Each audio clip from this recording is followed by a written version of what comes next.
We come here together today as Aaron Rodgers is now a Pittsburgh Steeler, a 1 year, 13 and some change $1 million contract, 10 million of which is guaranteed. Coach, your take right off the bat. What would you say about this one? Well, to me, it's a big gamble and it may pay off huge. We'll see what happens. I know the Steelers, I know the thought process is, hey, we've got this guy, we're a quarterback away. And I thought they had it last year in Russell Wilson. It didn't quite work out, so we'll see what happens this year, Rod, with this new quarterback. Yeah, I actually like it, Coach. I think he's a slight upgrade over Russell Wilson. And you think about Aaron Rodgers coming into the second year after that injury, he should feel a lot better.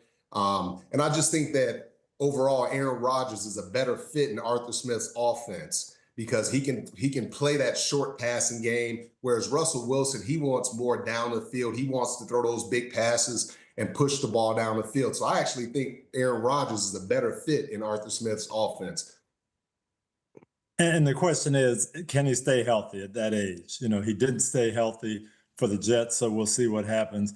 The other thing that I have a question on, I know the Steelers' thought process. Hey, we're a pretty good team. We're close. If we just get quarterback play, we're going to be great. Tampa Bay did it a couple of years ago with an older quarterback named Tom Brady, and he took them to a Super Bowl. He was just what they needed.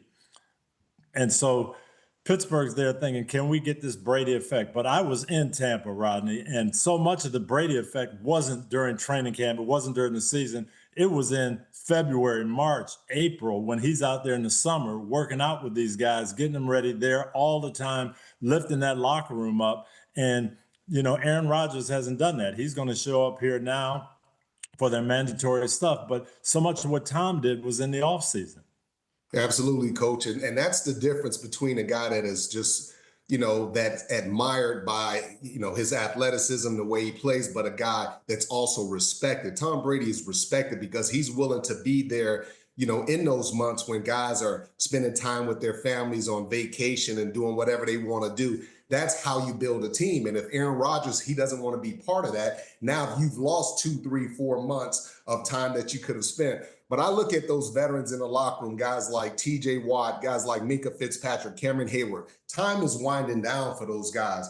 And I think Rodgers at least gives them a competitive chance to make the playoffs. And I think really the ceiling for them, Coach, is maybe they might, if the defense can stay healthy, I believe they can win one playoff game. But outside of that, I don't see them going very far with this quarterback. Mm-hmm.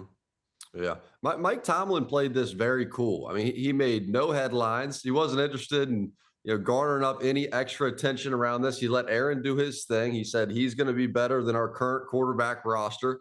Let him take his time. And now here he is. So, Coach, with this timing, what are the biggest challenges in terms of learning the Steeler way, learning the offense? What do you think is the biggest challenge when you try to shorten an offseason like this?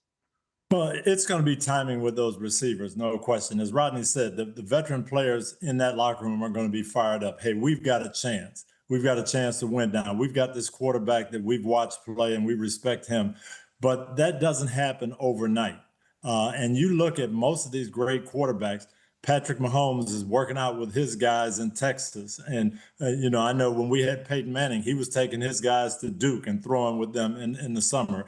And as I said, I saw Tom every day in 100-degree heat down in Tampa, working with those receivers, getting that timing down. So it's not just, hey, I show up and, August 1st, we've got it together now with these new receivers. That's what's going to be the challenge to me. If they can pull that off and he can find that timing, they've got a chance. And also, Coach, one of the nuances that I was just thinking of too, will Tomlin allow Rodgers to go on TV and give the State of the Union address every single week? Because ultimately it becomes a distraction, and Rodgers, he just needs to leave that alone. He needs to focus on football and not go on the Pat McAfee show every single week. And I don't think Mike Tomlin, that's something that Mike Tomlin will allow to happen. No, and they had, they got rid of some distractions with George Pickens. So now you don't want to add any more. You want to just build and say, hey, this is what we're focused on. Let's go out and win. Yeah. So as you look at the AFC as a whole, Rodney, Are the Steelers a playoff team? How do you view this team as a unit now with Aaron Rodgers as their quarterback? Yeah, I believe that they are a playoff team. They were a playoff team last year. I believe they're capable, like I just said, of winning one playoff game if that defense, which I think will be improved, if that defense stays healthy. I like some of the veterans that they added. I like Derek Harmon, the young guy that they added on the defensive line. So I think with the core group that they have, they're going to be okay. They're not going to make a run. We're not going to sit here and say, oh, the Pittsburgh Steelers, they're playing an AFC championship. They might win one playoff game, but I think they do get to the playoffs, Coach. I think so too. We've said for a couple of years now, this team has a lot of elements in place. They haven't been great in the offensive line, but they've got everything else. And if they had consistent quarterback play, they would be a contender. So that's, to me, is the key. Does Aaron Rodgers stay healthy, and does he give them that consistent playmaking at quarterback? If he does, they'll be a playoff team. And, and then the other thing, guys, too, is last year, remember, there was a quarterback competition. So you had two quarterbacks splitting reps, going back and forth. Even though Aaron Rodgers signed late, he walks right in as the starter. They know that he's the starter. He's going to be working directly with Arthur Smith. So there's time. I just wish that he wouldn't allow 2 or 3 months to go by, because those months are so critical, Coach, because you get a chance to really learn your teammates and coaches and spend time with them and actually show them that, hey, I want to be part of this. Yeah. And as you say, last year there was, hey, is it going to be Justin Fields? Is it going to be Russell Wilson? When Justin's in, we'll do this. When Russell's in, we'll do that. They knew from a long time ago Aaron Rodgers was going to be their quarterback. So Arthur Smith was planning this out for Aaron Rodgers. This is going to be his offense. This just didn't happen the other day. There's no way Mike Tomlin is going to go a whole offseason and say, I don't know if I have a quarterback or not. Yeah. This was being schemed up. And Aaron did not want to go out the way that things ended in New York. So it just felt like there was going to be an additional chapter. I'm a lot less worried about weeks 1, 2, 3. I am a little worried about weeks 10, 11, 12, 13, 14. If he can start to survive the season and just get through, if they can keep him healthy and mobile, once he pulled that hamstring and things started to look a little 40 plus, that was where problems came to the light with the Jets. If he can avoid those kind of issues and keep just a little of that mobility as hopefully the Achilles continues to get better, that seems to be the key. Because when that left for the Jets, he just looked like, these 40-plus-year-old quarterbacks that need to go back to MetLife. And so we'll see how all that shakes out. Any final thoughts on the Pittsburgh Steelers in 2025? I would just say this. I'm sorry, Coach. I would just say this. It was really nice of Aaron to only play for $13 million.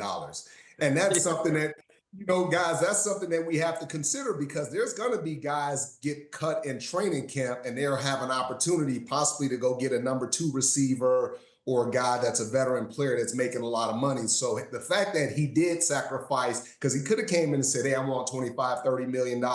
But he said, hey, just give me 10 million, give me, 12 or 13 million. So I give him respect for that. Well, and part of that too, Rodney, though, is just what Jack said. Okay, I don't want to go out with the Jets being my legacy. So where can I go that I have the best chance to win? I think he surveyed all that and said, Pittsburgh's the place. So I don't need to make this 40 or 50 million and put them. I want to win, and I want people to know who Aaron Rodgers is. This is my best shot. That's why I think this was all done out way before today, for sure. It was definitely orchestrated before today. Absolutely, 100%. It was. Hi, I'm Mike Tirico, and thanks for watching. Make sure to hit subscribe for the latest news and highlights from NBC Sports.